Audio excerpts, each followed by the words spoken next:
this over the last 7 days ago, and we do it all in a matter of 60 seconds. So how are you? I'm not even recording. Fucking me and the beaver. So let's try that again. Welcome back to Deacon Live. Another accident on a plane causes a death. And what do those orange and white lines mean on the highway? And one lady wins the lottery and the state says, thank you very much. And also, now the workers in California want $30 an hour. All this and much, much more will be discussed here on Deacon Live as we comb through your social news stories over the last 7 days or so. And we do it all in a matter of 60 minutes. How are you? How are things? How are things going? Are you doing all right? Are you getting along with everyone? That's what I always worry about, is you're getting along with everyone. Because if you're not, then God damn it, change your attitude, fix something, do something right is all I have to say on that. Now, speaking of doing something right, I have a Deacon Live quote unquote business account, right? So, you know, we have our normal funds here on the property. And for those of you who don't know, we broadcast just outside of Charlotte in a little town called Marshville, population 25, maybe 2,600 people now. We're getting a bunch of houses built up around us. And we all live in a span of 2 square miles. So we're not really dense populated people out here. There's not a whole lot of quote unquote foot traffic, if you know what I mean. Wink, wink. But I do have a business. This is my business. I say my business. This is my job. This is what I do. I do this and all those podcasts. Oh, I always forget to move. If you're watching this on the YouTube video, all those podcasts behind me, I take care of those as well.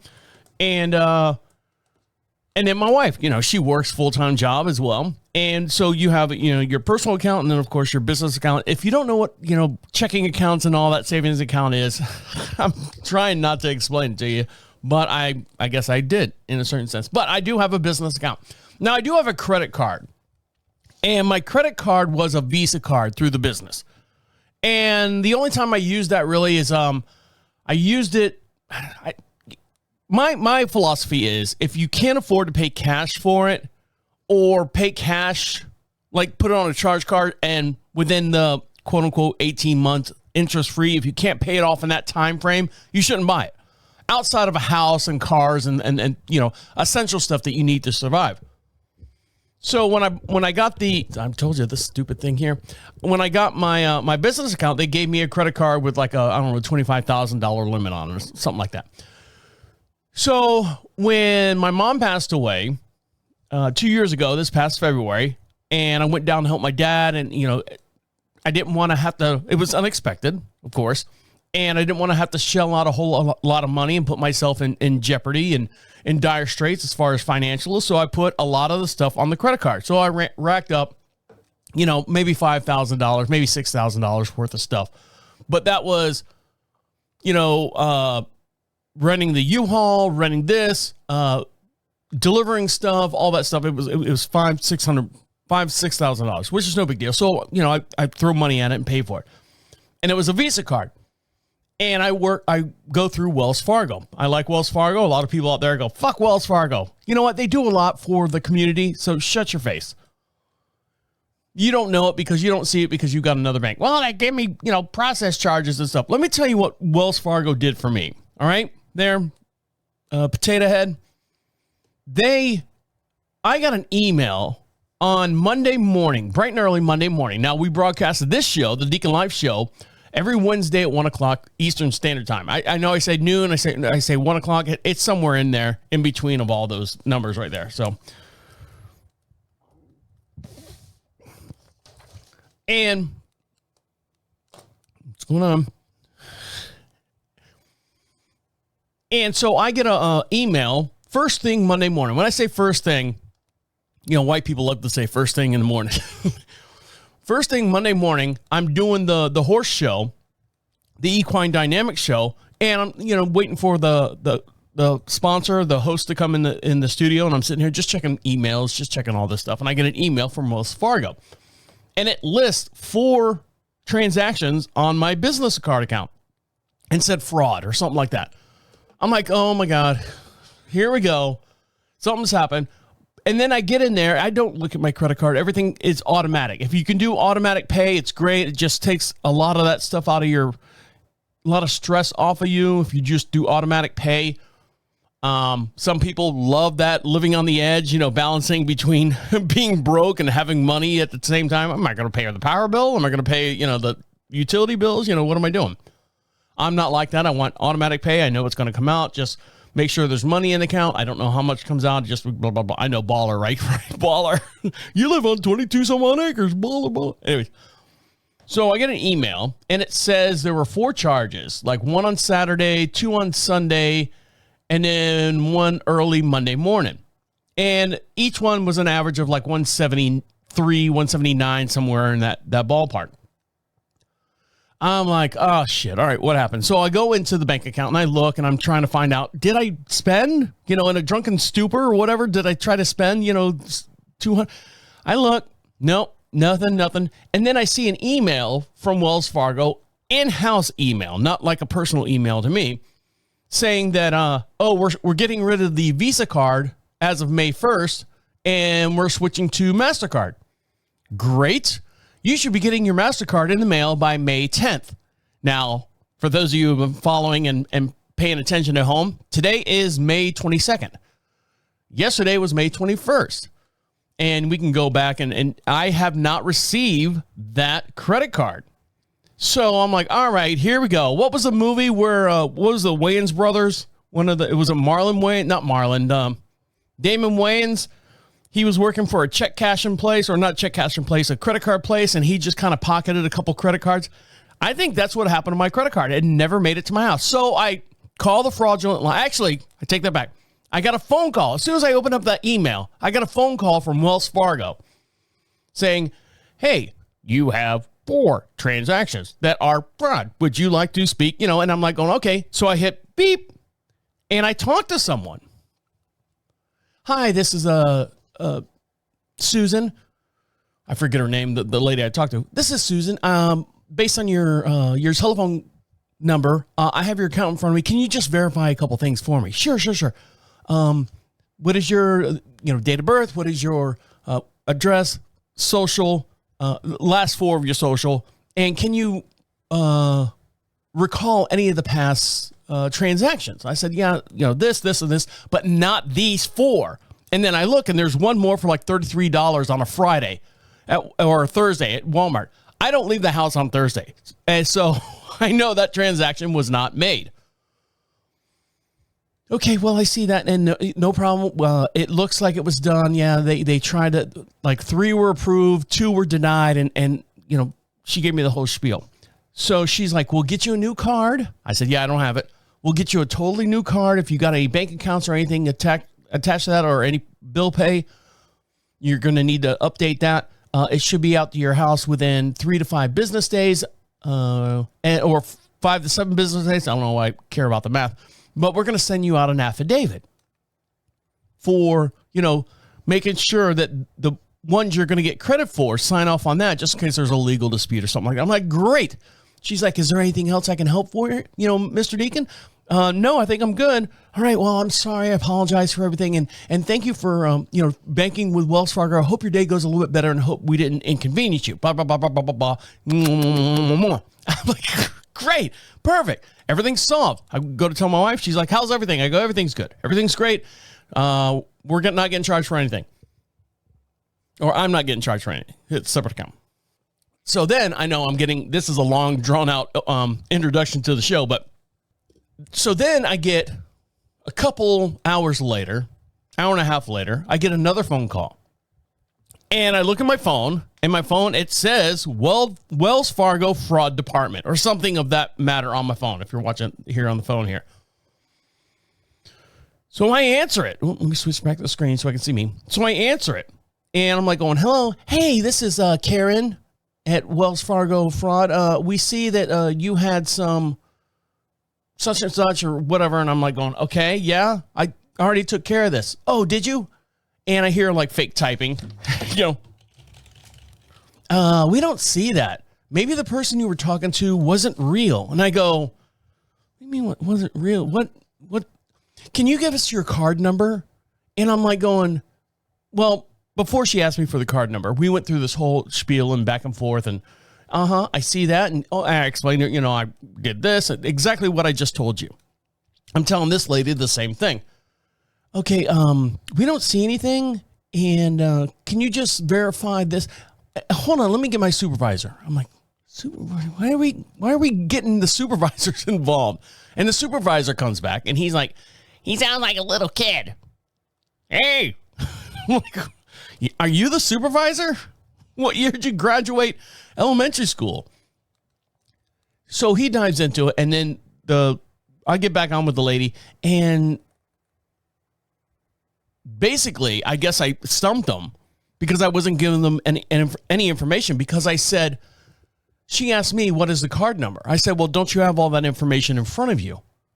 She's like, no, I don't have any information in front of me. I said, so when I call Wells Fargo on a normal basis, my phone number pops up. It's got my name. It's got who I am. It's got my balances. It's got all my past activities. You don't have any of that in front of you? No. Okay. Let me speak to another supervisor. Oh, they're all busy. Okay. Then she starts fake typing, and looks like everything's clear. You'll get a new card in 10 business days. And then she goes, and we'll deduct the balance of $997 from your account, or refund you that money. So I hang on. I'm kind of questioning. All right, we'll hang up. Bye. See you later. And then I sit there and I do the math on the 5 transactions. It's nowhere near the $900-something. I'm like, come on, something's fishy. Something's not right. So I called them back and I played dumb. And the first thing they said, welcome to Wells Fargo's fraud department. Yeah, I got a fraud claim. Okay, and your card number? Again, I said, don't you have that in front of you? No, we don't. And I'm like going, all right, this is bullshit. So I started fucking with them. Anyways, so if you ever see this number, hold on, let me get this number here. Where's it at? I called it like 57 times. Here it is. The number, the false number, unless, anyone out there wants to prove me different. And the way you do that is go to profitradio.com. At the bottom of the page says be heard. Click on that. You can leave a voicemail. It comes right to our inbox. We'll play it on this podcast or the next podcast as well. You guys know the routine. The number is 1-800, and you can call this too. 1-800-723-5533. That's 1-800-723-5533. And that was the quote-unquote Wells Fargo fraud line. And then I look it up on 1-800 whatever, and it says scam this, scam that. And I'm like going, in my mind, I'm playing it back. But thank God on my phone, because of the business I work in, is I record, everything records in and out. You want to call me, everything gets recorded. I don't care who you are. Oh, two-state private, fuck you. I'm recording myself to protect my ass. If I got to use that in court, by all means, I'll censor the name and change the pitch of your voice. You'll never know. But that person got their ass showed to them because I called them like 4 or 5 times and I started cussing them out. And I'll probably put that up on the bad calls section over on the Profit Radio section so you can hear that as well in real time. All right, guys, we got a lot to talk about, lots to get into. And this woman just wanted a little snack on her plane. She's flying. We're getting ready to go. My wife and I are getting ready to fly to Alaska. That's going to be an all-day affair, going up to fly to Washington, D.C., and then all the way across to Vancouver to get on a boat to go to Alaska. So these planes, I'm going to get hungry, and this woman got hungry, and all of a sudden she's like going, holy shit, I'm not allowed to eat this, and I'll dive into that story when we come back. So stick around. You're listening to Deacon Live right here on Profit Radio. I'll be right back. Welcome back to Deacon Live. Make sure you follow us on all your social networks, and the way you do that is go over to Profit Radio, PROPHET radio.com. I'm only going to spell it once. If you miss it the first time, rewind it and go back and listen to the podcast. Listen to the podcast, which is what you're listening to now, I guess, for the most part. I'm not trying to be rude. I'm just saying, I got a lot to talk about. I can't sit there and spell everything out. But it's Profit, PROPHET radio.com. And at the very bottom of the page says Be Heard, a little button, little blue bar. It's got a microphone on it. So whatever device you're listening to is on or at, if it has a microphone in it, you can be anonymous if you want. We broadcast every Wednesday at 1 o'clock. If you want to get it in prior to that, get it in on Monday, Tuesday, whenever, and we'll play it on this podcast. If you don't, then you have to wait all the way till next week's podcast. Now, we're getting ready to fly out a week from today, actually. We're going to fly out to Vancouver. We're flying to Dulles. Then we're going to Vancouver. We're taking a little cruise, just a little cruise, 10-day cruise. Actually, it's an 8-day cruise. Because we're spending 2 days in Vancouver, 8-day cruise around Alaska, 5 ports of call. And then from Vancouver, we're going to fly into Chicago, coming home, and then back into the Charlotte Douglas area, which is great. It's a lot of flying. It's a lot of stuff. It's a long day of traveling. But what I'm worried about is, my wife's like, okay, where's your carry-on? I said, this is my carry-on. And we're going to check one bag, and she's got a carry-on and she's got a check bag. Now, what happens if we get to Vancouver and they lose our bags? Well, this article right here says these are the 7 steps you need to take. And I pulled this from my wife so she can listen to it and go, okay, just in case we need to do that. In 2022, U.S. airlines lost, delayed, or damaged more than 2.9 billion checked bags, equaling a mishandled baggage around the rate of 0.64 or higher. Globally, the leading aviation IT provider reported that astonishing 26 million bags were misplaced in 2022. And the few past months have shown no improvement either. In fact, the first quarter of 2023, the U.S. Department of Transportation reported that U.S. airlines lost or mishandled more than 721,000 bags already just in domestic flights. So, although delayed and canceled flights can be a difference between the bags and making your final destination, that's basically what happened. You know, that with all the other airlines canceling flights or can't get enough people on the flights or the pilot doesn't show up or something like that. So what do you do if you lose your baggage? The first thing is to wait and confirm that your baggage is actually lost. You need to confirm that your baggage is actually lost, delayed, or misplaced first. The airline worker may have offloaded the flight bags in waves, so wait at least 45 minutes for the luggage to arrive on the conveyor belt. After 45 minutes, check the nearby conveyor belts. And then check to see if you can track your bag using the airline's app. Right. Put an air tag in my bag if your airline has one. Then the next thing you do, once the conveyor belt stops and you're like going, oh my God, where's my bag? Talk to a desk agent. Locate the baggage desk area operated the final leg of your flight. No matter how hurried you are and where you're going, avoid temptations to handle your bag luggage loss over email. It'll never happen. Second of all, file a claim. You must make a lost baggage claim at the airport in person, unless the airline staff directs you to call a service number, which they're going to do. Here, just call this. I ain't got time to bother with you. While filing a missing baggage report with the desk agent provides much more information provide as much information as possible, including location of the address of you and your party and your contact information and so on and so forth. Gather necessary information. The last thing you want to do after lost baggage, of course, is to leave an airport and realize that you have more questions from the baggage claim agency. Also, ask about reimbursements. What will the airline recovery and what will they cover in reimbursement? Confirm that the reimbursement policy now, and then you can also request an overnight kit and ask for allowance for reasonable expenses. Now, I know a friend of mine that they lost their baggage and stuff, and they couldn't do anything, so they had to go out and buy like night clothes and stuff. They gave him like a $500 voucher for clothes and stuff. The guy was like, I didn't need pajamas. I didn't need all this other stuff. I'll just slip them underwear. Pocket the $500, but still. You're going out of your way and you got to stay an extra night at a hotel that you were not expecting. Step 6, call your travel insurance company. Okay, I don't know if that's a thing anymore. Travel insurance company, unless you book it through. I know 2 of the flights that we have were non-refundable, but the hotel was refundable as long as we did it before, like 3 days before we got there. So you have to kind of, balance your taters on that one. And then also it says step 7, the main thing is to be persistent. According to the DOT, airlines do not consider missing bags a loss right away, although policies differ by company by company, and traveling domestically or internationally, it takes between 4 to 14 days post-flight for the airline to declare a bag completely lost. So there you go. There's some quick tips for you. If you ever lose your baggage, hopefully that will not happen to us when we go on the flight, because I know knowing my wife, she'll go insane.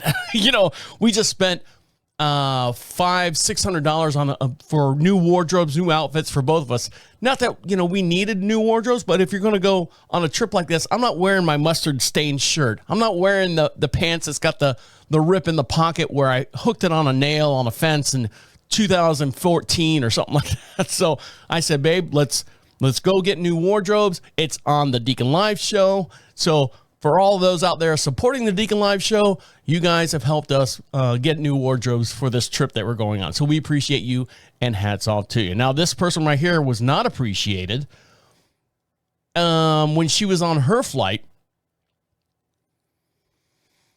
A popular TikToker, Elsie Bay, and you can find her at TikTok at I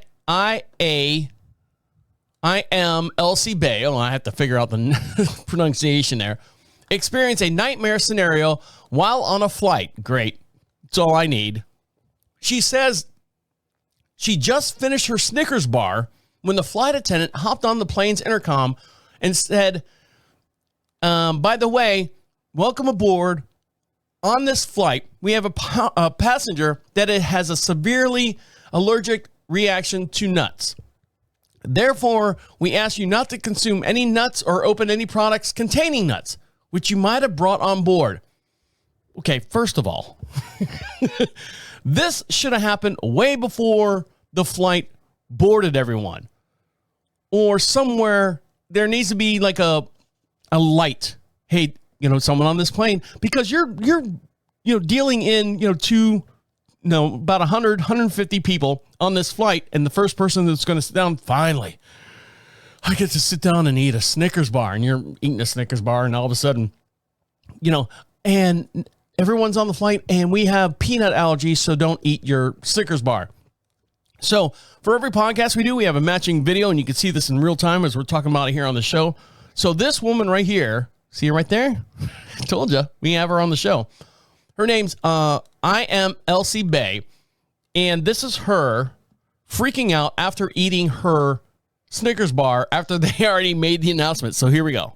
Close. We are to a disaster. Welcome aboard. On board this flight, we have a passenger who is severely allergic to nuts. We therefore ask you not to consume any nuts or open products containing nuts which you may have brought on board. Boarding complete. Jet? She just ate a... Nobody on this plane knows how close we are to a disaster.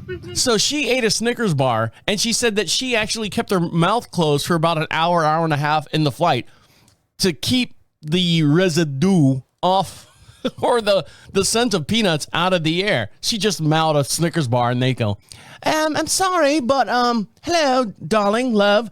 There are no nuts on board. Please do not open anything. We have a passenger who's a fucking pussy of some sort who has a nut allergy. Never happened until 1985 on the plane. So be prepared not to eat any nuts. Thank you for your cooperation and participation. Cherry on, carry-o, tally-ho type deal. So can you imagine that? You're down in something and they're like going, oh, by the way, people are allergic to that? Mm-hmm. I'd be like, yep. Get them away from me. You're watching this on the video here. All right, back to camera one on me.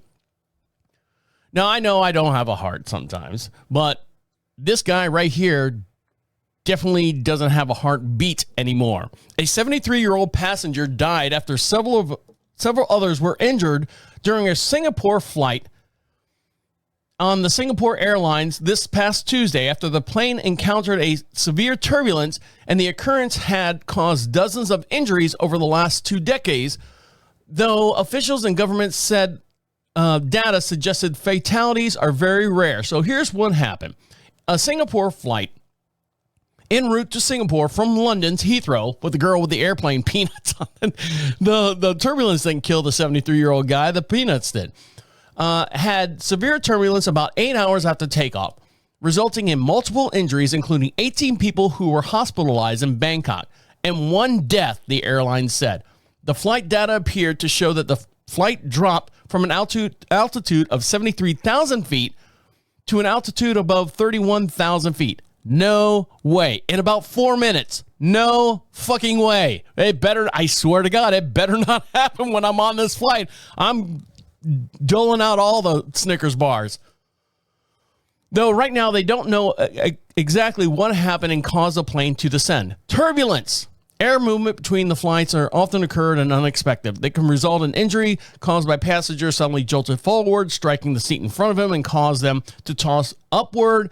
And if they're not wearing a seatbelt, Doon, doon. Wear your seatbelt at all times because they never know. While turbulence can cause injuries, it's a rare occurrence that across the thousands of commercial flights taken every day because most passengers wear their seatbelts and the pilots are trained to avoid these serious cases of turbulence, which said no turbulence-related deaths have ever been recorded on a commercial flight since 2009. Unfortunately, this gentleman right here, who was 73 years old, got banged around a little bit and hit his little kepi and unfortunately passed away. He died on the flight after they got him on the ground and stuff. You know, I'm not feeling well. Kind of like what happened to the what's the infomercial guy? Hey, you want this?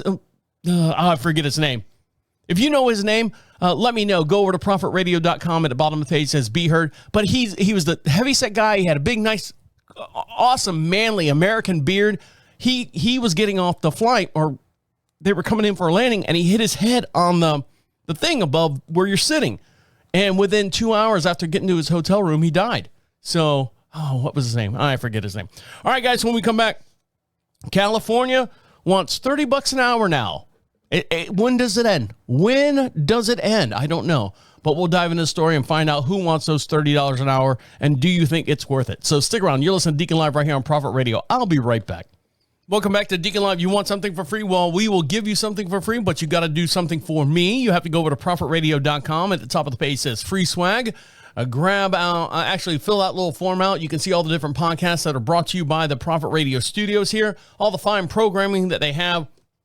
Pick yourself out a little prize pack, and they'll send it out to you. Just a way of saying thank you. It's not an email grab. It's not anything like that. Believe me, they're not going to swamp you with a bunch of stuff. It's their way of saying thank you for listening to everything that goes on here in the studio. So just pick out a little prize pack, whatever you want, and they'll send it out to you right away. Now, people right now in California, Jesus Christ, can they get their shit together? I don't know. I always say that every time. It seems like such a headache to live in California. We want higher wages.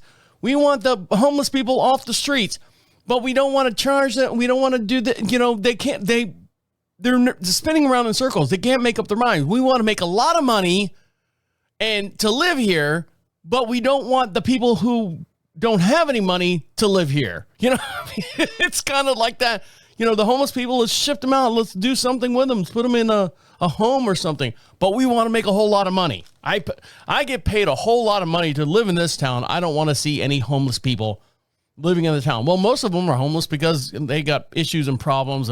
We have a bunch of stuff across America, but I'm not here to sit here and preach to you what's going on in America. But what I am going to preach to you is what's going on out in California right now. And tell me, believe me, I was born and raised in Orlando, Florida. Our wages are one of the lowest wages in U.S., in the United States, because you know what they say? You know what they tell you in Florida? We pay you in sunshine. And we don't have state taxes there. So, I mean, it's kind of like one of those things. You know, like North Carolina, we got, you know, state taxes and federal taxes, and depending on where you live, they have county taxes and like actual physical city taxes. Jesus Christ, we had to get out of Mecklenburg County. They were taxing us 3 times over on the same dollar. It's stupid. Someone needs to fix it. Hopefully this next election, it's not going to get fixed this election, but at least bring it up to the forefront. But what's being brought up to the forefront right now in the last 2 months after the minimum wage of fast food workers was raised from $16 to $20 an hour, California workers in other industries are now wondering if they're going to be granted a piece of this American pie for the most part. However, mass layoffs are calling into question the effectiveness of the increased wages. Well, no shit, right? California is facing the crossroads in which their employees need more than $20 an hour to survive due to the high cost of living in the state. So fix the high cost of living, then you don't have to pay the people as much. You're just moving the glass ceiling up a little bit further. You're not really fixing the problem. You're just moving up higher up the ladder. However, many businesses across the industry cannot afford to pay their employees in this such rapid increase of minimum wage. The fast food industry was the first to see the dramatic shift in the results of mass layoff. Many restaurants were forced to increase menu prices, upsetting customers and further damaging the businesses. You're killing your economy by doing this. Many franchises such as Applebee's, Burger King, Pizza Hut were now are now starting to shut down in the California area. Since the minimum wage has increased in the fast food industry, other workers are now saying, hey, we want some of this too. One such example is the hotel industry. In recent news,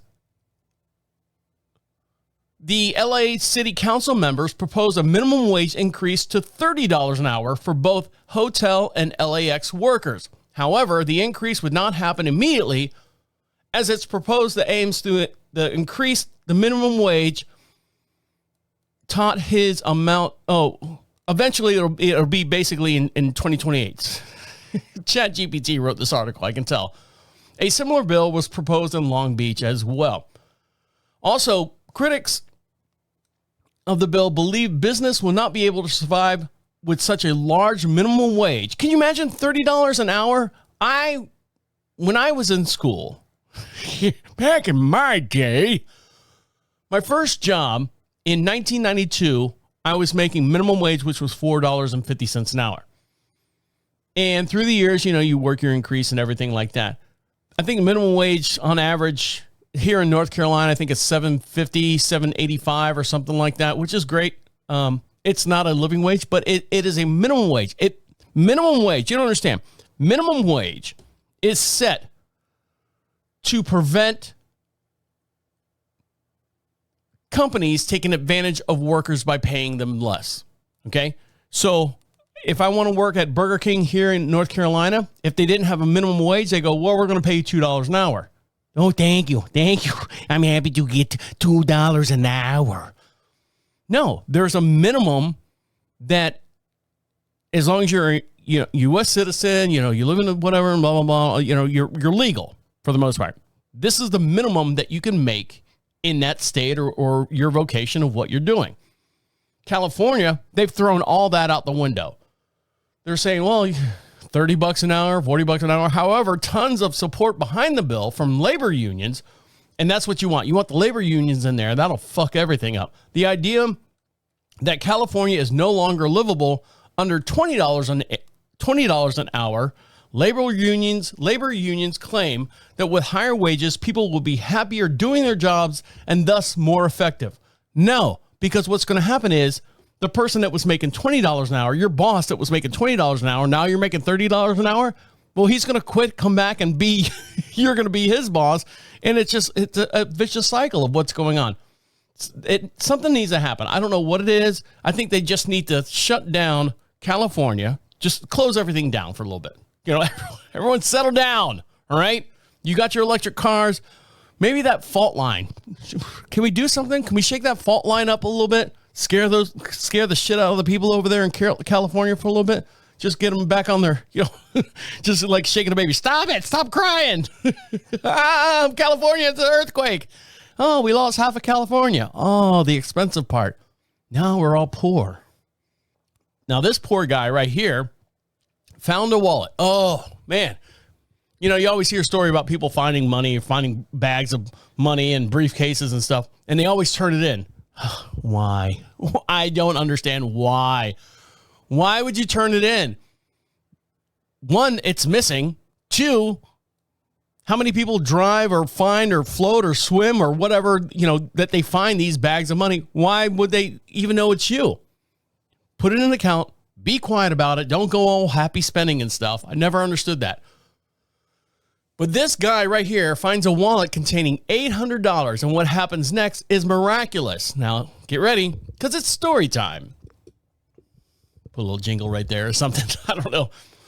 In the heart of a bustling city, amidst the rush of everyday life, Eric found himself entangled in a perplexing predicament that would soon unravel in unexpected ways. One crisp autumn afternoon, Eric strolled down the crowded streets, and his eyes caught sight of a wallet laying in an abandoned sidewalk. Intrigued, he stooped down and picked it up. All right. His curiosity piqued by probably what's inside of its contents. With his cautious fingers, he flipped open and found out a surprisingly $700 tucked inside. He pondered on what to do with his newfound fortune until he stumbled upon a notice plastered on a lamppost that announced that a wealthy man named Martin had lost his wallet containing $750 and was offering a $50 reward for whoever turned it in. Realizing it, it dawned on Eric that he connected the dots without hesitation, made his way to Martin's residence, and handed him the recovered wallet. However, instead of gratitude, Eric was met with suspicion and accusations. He accused Eric, Martin did, of pocketing the reward before handing him the wallet containing the $750 when he lost it. Caught in a whirlwind of confusion and disbelief, Eric found himself embroiled in an argument with Martin that seemed to have no end in sight. Frustrated with all the stalemate going on, they decided to seek resolution in the Hall of Justice. Martin's accusations loomed heavily over Eric, as they're in court right now, casting the shadow of a doubt upon his integrity. Martin pleaded his case to the judge, listened attentively as his gaze unwavering. When Martin concluded his testimony, he implored the judge to trust his claims. In a surprising turn of events, the judge nodded thoughtfully, acknowledged Martin's words. Eric's heart sank as he embraced himself for the unfavorable verdict. However, the judge's next action left both men bewildered. He requested to examine the wallet, taking it from Martin's hand and passing it to Eric. Confusion rippled through the courtroom as Martin demanded an explanation. Even if he believed Martin, the judge, that this was his wallet containing $750, it would not influence the final judge or the judgment. If Martin insisted on a higher amount of that was in the wallet that Eric returned, it must belong to someone else. Furthermore, the judge highlighted the irony of Martin's accusation. If Eric were truly a thief, he wouldn't have returned the wallet in the first place. Martin's frustrations grew palpable as the judge's words sunk in. He begrudgingly accepted the judge's reasoning and realized the flaws of his accusation. Finally, the judge delivered his verdict. If the wallet didn't belong to Martin, Eric would retain possession until the rightful owner stepped forward. Disheartening by the outcome, Martin could only ponder his fate of his lost money. In the final jest, the judge remarked it, saying, "Well, we'll just have to wait until someone finds your wallet with $750 in it," he says. And with that, the courtroom emptied, leaving Eric and Martin contemplating the lessons they have learned amongst the twists and turns of justice. So if you've ever had anything like that happen before, I'd love to hear from you. I mean, do you think that's fair? I think it's fair because he was so adamant. You stole it. I'm thinking like, Scrooge McDuck, with a cane. You got my wallet. First of all, you got to describe the wallet. I know my wallet's a very, very unique wallet. It's got two or three brass buttons in it or rivets in it that my wife got me. I think it's a fossil wallet. So it's nice. And it's describable. You can say it's just a brown wallet with rivets in it. So they didn't get into that far, I guess. I don't know. All right, when we come back, speaking of money, this woman right here, oh no, we'll talk about her later. No, we'll talk about her later. No, really, we'll talk about her later. But guess who has the most parking tickets in Europe, in London right now? And I'll give you two guesses, and the first one doesn't count. So stick around. You're listening to DeaconLive right here on Prophet Radio. I'll be right back. Welcome back. welcome back. Yes, really. Welcome back to DeaconLive. We'd love to hear from you. And the way you can do that and be part of the show, you can be podcast famous. Go over to prophetradio.com. At the very bottom of the page has a little microphone that says "Be Heard." Click on that device, if your device has a microphone or anything like that, we'd love to hear from you. You can be right in the studio alongside of us.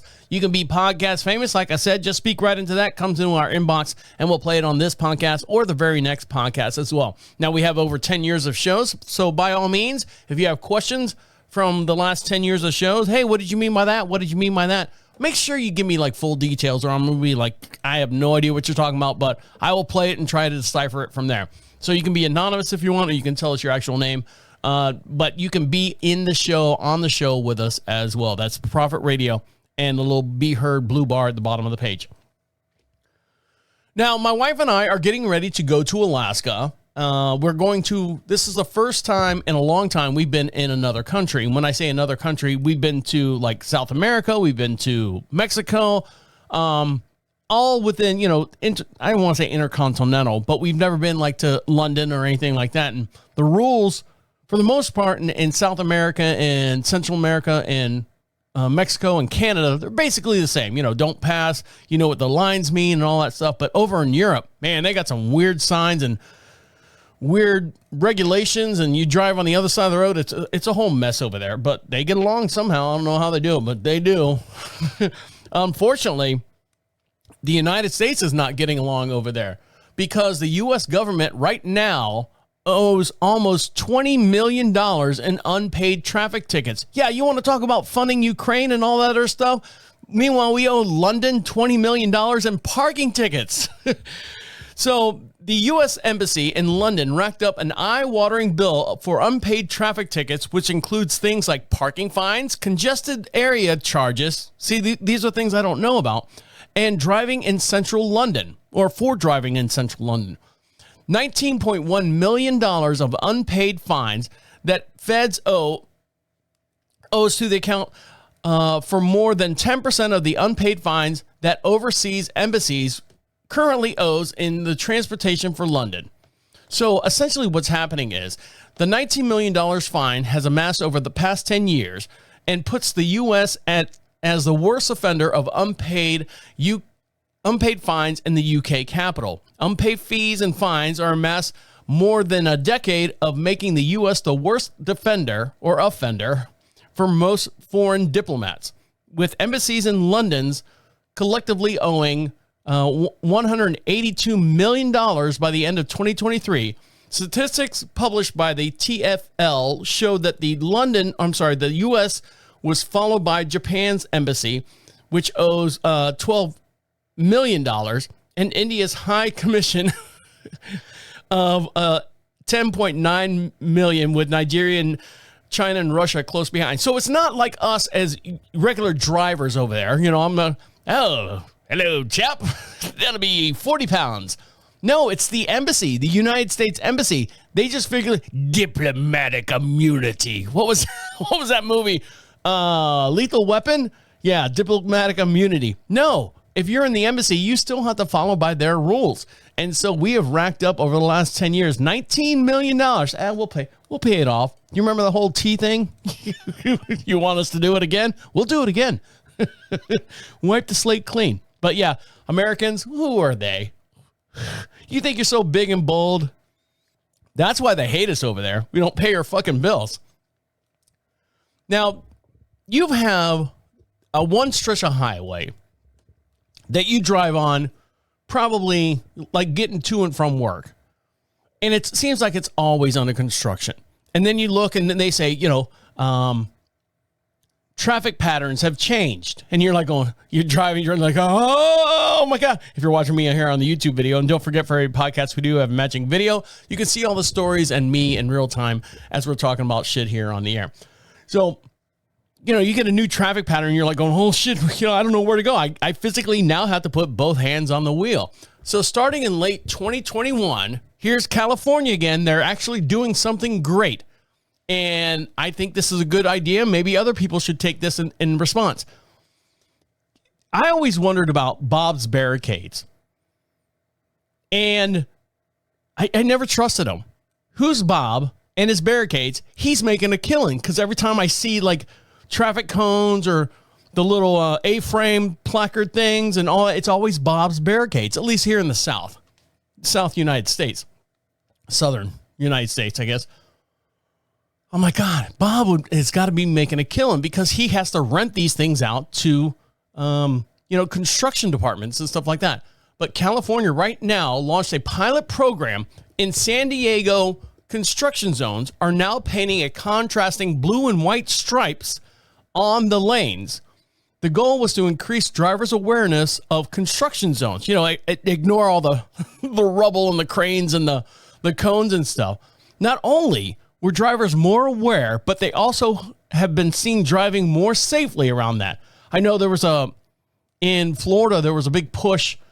They had signs saying, please drive slowly, or please drive with caution. My dad works in this area, because the dads are on the construction site. And I was like, whatever. I just thought that was a weird approach to get people to slow down. Oh, your dad works here? Oh, okay. I'll drive slow. Danielle, I'll drive slow because your dad works here. But now the lane stripes are an alternate from the short white and short orange, or they alternate between short white and short orange, which is hard for me to say, and then convert to all white dashes once the construction zone has ended, which is great. It's a brilliant idea. Steve Wellborn is the public affairs manager for Caltrans. Recent surveys have shown that approximately 83.18% of road users who travel on the orange striped experience increase awareness of being in a construction zone. Additionally, the survey concluded that 70% of the drivers slow down when they notice the contrast stripes, and also found out that 75% of the stripes are made the road lanes easier to see after dark. The pilot program will last until some point in 2025 when the Build North County Corridor project is finished. I hate that word, corridor. The large initiative will install multiple highways and rails and bigger infrastructure. Because of the positive results to date, Caltrans, who's the construction crew doing this project, will look into implementing contrasting stripes to construction zones as a statewide standard. So that sounds great. Doesn't that sound awesome? When you can go, okay, hey, ignore the cones, ignore everything else, especially at night when it's dark out. You start seeing that orange, yellow, orange, yellow, orange, yellow. Sorry. Get my colors mixed up. Orange, white, orange, white, orange, white, orange, white, orange, white. And you're like going, wow, that's eye-opening. One of the first things I had a problem with when I moved to North Carolina is we were driving and it was raining. We're trying to find out where we were going at the time. And none of the roads have reflectors on them. And the white lines are horrible. So when it's raining, everything, especially if there's like buildings and stores around, reflect off the wet road. And I had no idea where the lines were.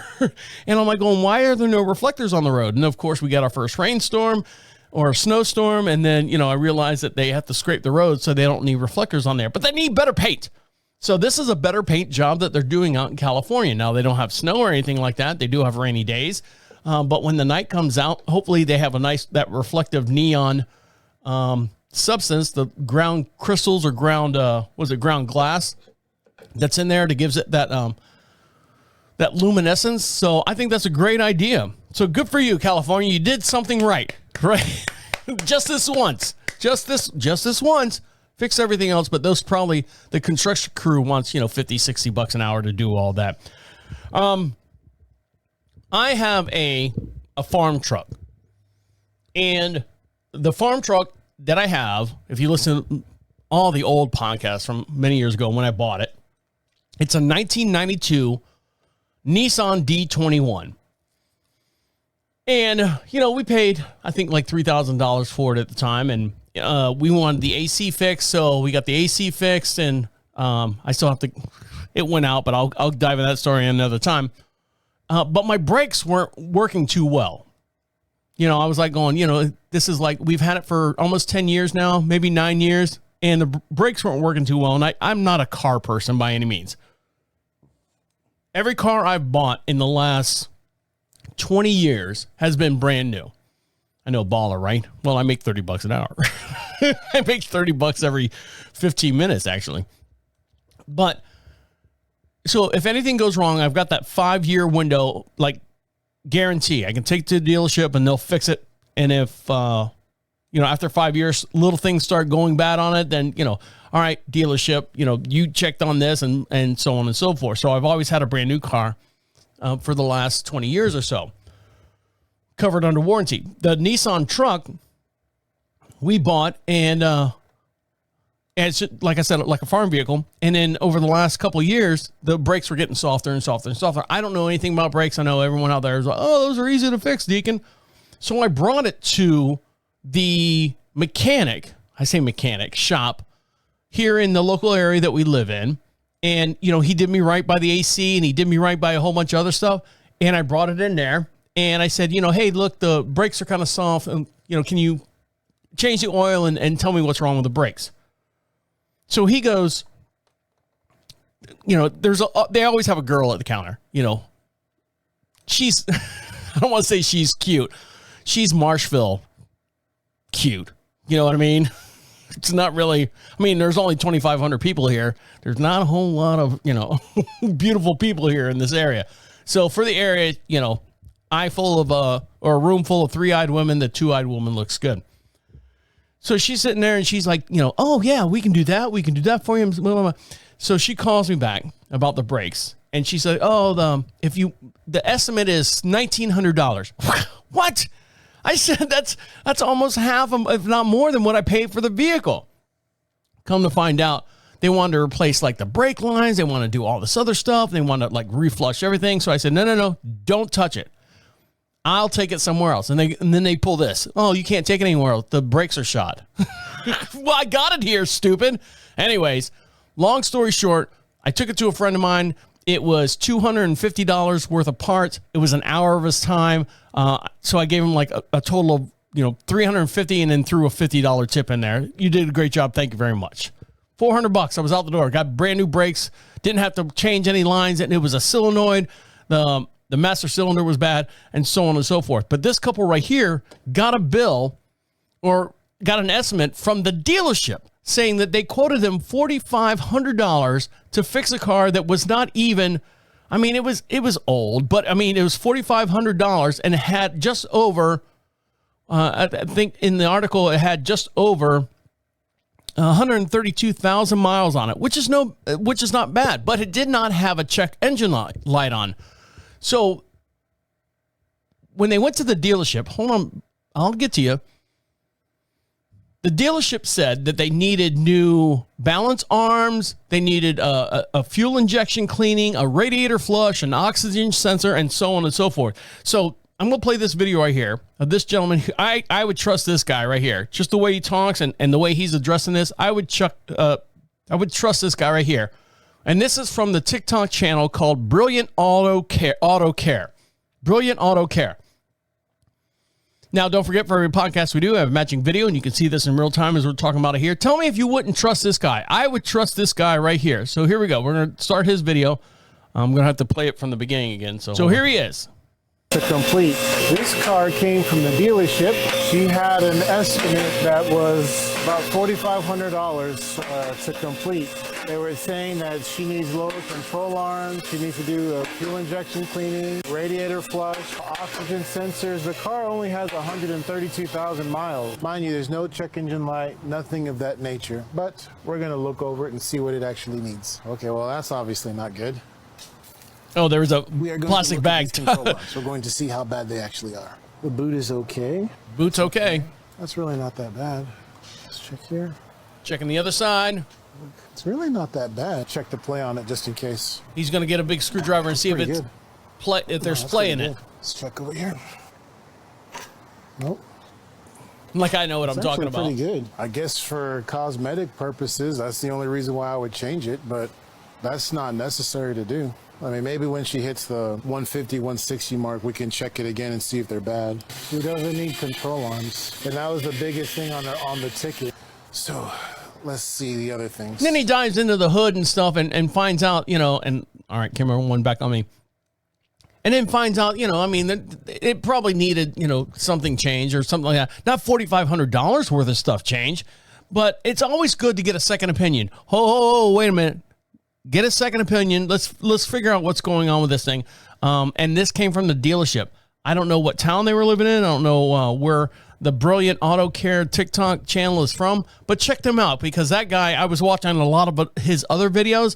So if you've got a person or myself that doesn't know a whole lot about mechanics and stuff, he seems like a pretty straight up guy, and I would trust him as far as anyone can throw him. I honestly would. I know that's like a weird contradiction of saying, but anyways, I would trust him with anything that I had. All right, when we come back, this woman has always known her boyfriend with a huge beard, and he shaved it off.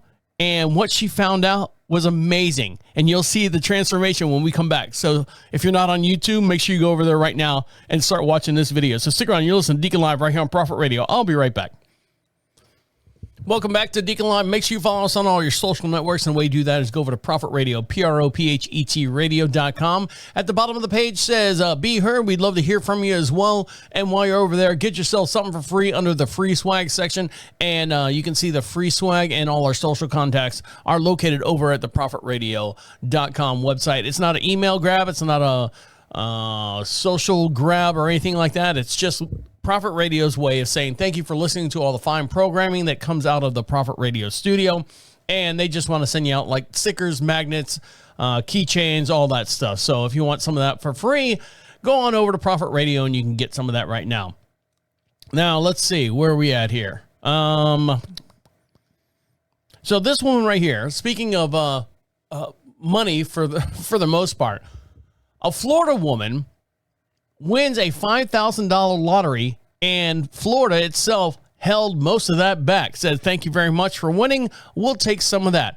Brittany Wilson, a mother in Florida, thought her financial struggles were over when she won $5,000 in the state lottery. However, her joy quickly became a nightmare when the state confiscated her prize. Now, why they did this, I'll tell you. Wilson, who was facing financial difficulties, decided to try her luck at the Florida lottery. With her instance paying off, she won $5,000, a sum that she desperately needed. However, Wilson went to collect her winnings from the Florida Lottery District Office, was handed a a special circumstances ticket instead of a check. All right, let me read that again. However, when Wilson went to collect her winnings from the Florida Lottery District Office, she was handed a special circumstance ticket instead of a check. The ticket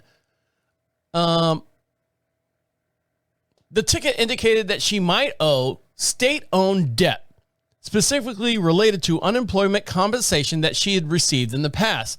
Wilson was shocked. Having collected a $1,000 prize in 2023 without any issues, she did not receive any notification from the state about owing any money. Despite calling the Florida Unemployment Assistance Program almost daily, she spent hours on hold trying to resolve this issue. Thousands of Floridians have faced a similar situation. Similar tickets have their prizes withheld due to alleged overpayment in unemployment compensation. An investigative reporter said that over 530 affected individuals in the state, most of them who are unaware of the debt until they denied their lottery winnings.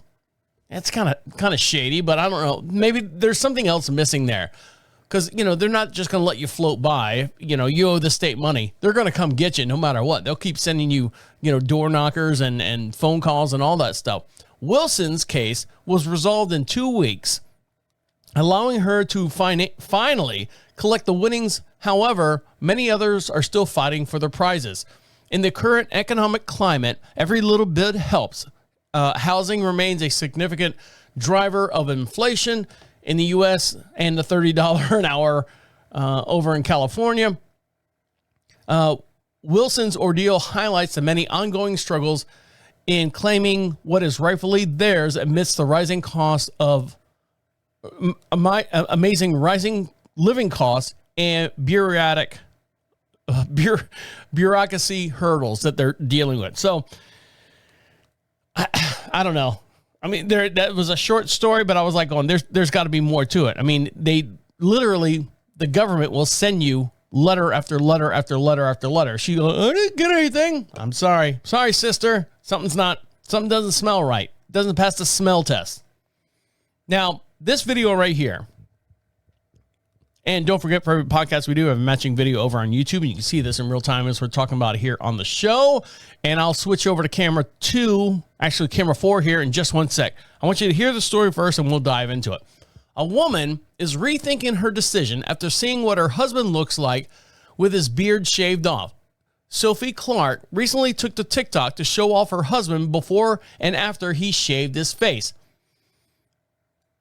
you know, most women out there beg for a heavily bearded, long-haired man and, you know, just that whole manliness. And then you ask him to clean shave for the first time was the worst idea that she had, you know, knowing her man. How did this barber allow this? She questioned when showing her husband what her husband looks like after he was clean shaven, but with the hair that was still long enough to hit the center of his back, was completely let down. She said it's a crime against humanity. So here we go. So this guy right here, he's a white guy. Not that he's big, he's fit. He's probably 5'10". You know, he's got a good shape on him. He's got, you know, long, that luscious Chris Helmsworth hair, like in Thor 1 or whatever it was. But he's got this like almost Viking type beard. It's not huge. It's, you know, it's good enough where he keeps it trim, but it covers his whole face. He's got the whole mustache. He's got the whole face. But this is what he looks like. Am I going to camera 4 now? I'm going to camera 4 now. I'm going for it. This is what he looks like now after he shaved his beard off, and he's showing everyone on TikTok. So here we go. Let's make sure we have all the sound on, and here we go. So there he is. He's a good-looking guy. Oh, of course, he's working out. You know who he looks like? He looks like what's the guy from Sons of Anarchy? What's his name? I don't know. You know who I'm talking about. That's what he looks like. But imagine his beard with long hair, like really, really long hair down the middle of his back. And then he shaves his beard off, and here's what he looks like now. He looks like a girl. He looks like a, hold on, there he is again. Here he comes. He would be a good looking, he would look like a model, like one of those femme model looking guys. I'm sorry, bud. Sorry, Charlie. That's what, Charlie Hunnam, that was his name. That's why I call him Charlie. So that was, now my wife, she likes this right here. What I got going on. I got a mustache and a little goatee, but we were born, you know, in the 70s and 80s. And so the 90s, this kind of stuck. And of course, it hides my little double chin here that I've been working on. Now, one more video and I'll let you get back to doing what you got to do. This woman right here has a catchphrase that everyone's been saying for a long time, but the way she says it, it's getting her over 175,000 subscribers on her TikTok channel. And I'm going to play this video. And when she says it, she whispers it. She whispers it. And I'll tell you what it is. Get ready. So her name is, let me just go to the video here. Let's go. Where's the video at? Her name is Andrea Tomasi, Tamasi. And if you haven't seen her videos, basically what she does, it's one of those carpool videos. And I say carpool videos, it's always someone sitting in their car doing a TikTok video. It's, you know, 90% of, you know, way viral videos get famous or whatever. You know, you see all these people that put production and all this other stuff, and then the one that goes viral is the woman sitting in the car seat or in the car, you know, doing something stupid. And this woman right here is a prime example of that as well. So here's her video. Let's switch to camera 4 and we'll blow this up in real time. And I'll probably play it a couple times because, like I said, it's hard to hear it because she kind of mumbles it a little bit. So here we go. Hold on. Make sure I got the right video here. When you're heading to a family party and you know they're going to ask about your dating life. Okay. Can you see that? Okay. So essentially what she does is it's one of those, she does a little sentence, a little phrase, and then her catch line's at the end. So here we go. This is, what did I call her? Andrea Tomasi, Tamasi. So here we go. Go back to here. Here we go. When you're heading to a family party and you know they're going to ask about your dating life.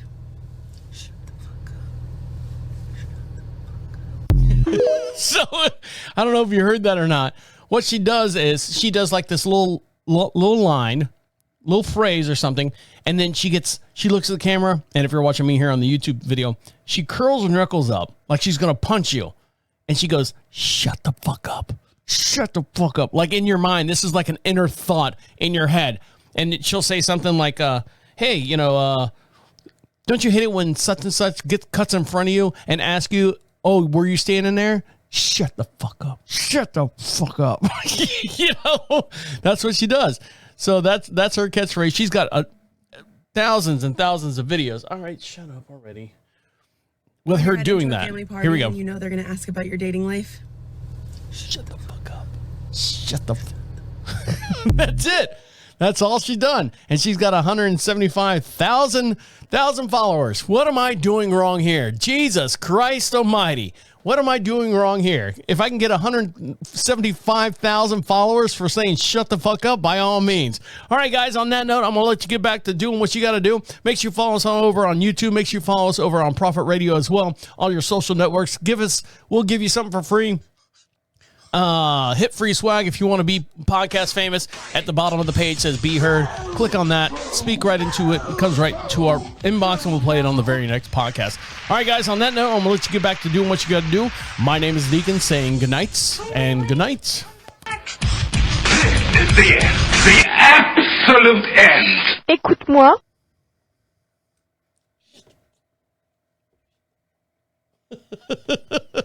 Stupid. Oh, stupid. All right, here we go. See you later. Bye.